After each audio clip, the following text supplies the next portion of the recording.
CVA's AccuraSeries, Bagara barrels for guaranteed accuracy, nitride for guaranteed rust proofing, and a rifle guaranteed to be the best muzzleloader you've ever shot. CVA, it's just a better gun. This segment is being sponsored by Mowing and More, proudly serving Wilson County for over 15 years. Give them a call for all of your lawn care, landscaping, and irrigation needs. All right, welcome back everyone, and we still have... We've got one more caller we're going to take up. It's Danny, is that right? That's right. Danny, how can we help you? I got a question to ask Joe. I've always shot deer behind the front leg, well, behind the back leg, and I was just wondering where's the best spot to shoot a deer. I know exactly where that For me, it's going to be behind the shoulder, what we jokingly call the big middle. Shoot for the lungs, especially if you're bow hunting, in my opinion. Now, if I'm rifle hunting, I might get a little closer to that shoulder. That's all I do, rifle hunt and black powder hunt. Yeah, I mean, you can get in a little tighter to the shoulder with that, but you know, a lot of people think a rifle is just a sure thing no matter what, and that's just not the case. For me, I'm shooting the biggest target that I can shoot at, which is going to be the lungs every time, and that deer might run just a little bit, but I promise it ain't going far. Right. And my nephew, he shoots 300 weather beam, and he knocks them down. They don't run with that. Very little blood trailing on that one.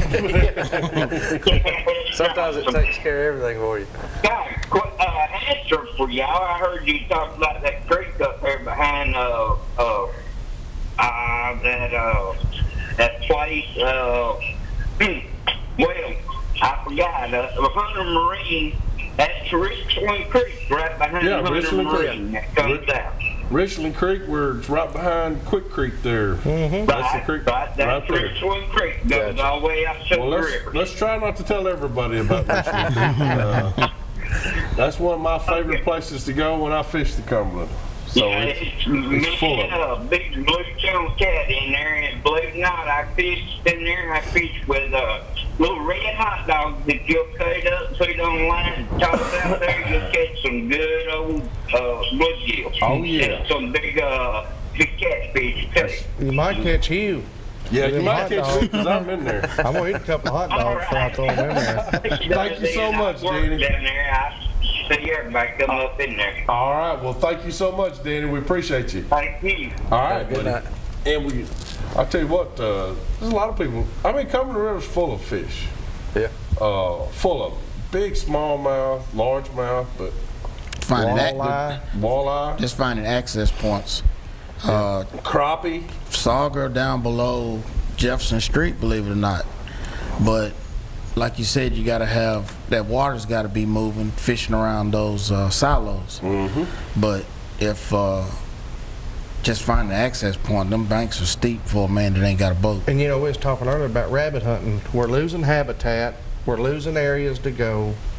We're losing a lot. We're losing it to domestic animals eating them, hawks eating them. But there's still plenty of places to go. You got all your WMA areas. It's, you know, there's rabbit. There's not as many places today as there was yesterday. No. Right, and that's something that the viewers and everybody that's in the outdoors needs to understand. They're building more subdivisions. They're not letting you know. They're taking away more public land. They're taking away our public boat ramps. Just like Elm Hill Marina, I don't mind telling you, Four Corners, you can't go put in no more. As a fisherman, we've paid for that stuff for years. My father's paid for that. Everybody's paid for that, and there's no reason that somebody can go in and take that away when all of our money's done that. I mean, we built it. We built it. It was there before they ever wanted to establish a business on that water. That's right. Did they ask us? No. Do they care? No. So, you know, that's just something that we're all going to have to step up, and if we don't hurry up, we ain't going to have but a few places. I mean, every boat ramp, if you go to Priest, you've got places to put in. You don't have many places. Now, you go to Gunnersville, Kentucky Lake, it's full. It's plenty. You got all that. But Old Hickory and Priest, there's something going on, and I mean, it's just not right, and we've got to stand up for it, and we've got to get our stuff back. And we can't wait till it's a catastrophe. No, and it's where it's, and that's where it's at right now. That's where it's at right now. We should have been doing this 15 years ago. Sure. I just don't understand how they can take and make a 500 boat slip dock to come out for profit versus looking at the environment and how it's infecting the environment and the people that were there before they were ever there. Just because they have the money to buy it and do it, why do we have to be pushed out? No. Why do we have to be pushed out? And I'm the same way, and Brandon is too, when it comes to our habitat for our animals. Hunters, ladies and gentlemen, are not detrimental to the species of animals. I don't care what species, we're not detrimental. We're not taking near as many as everybody thinks we are.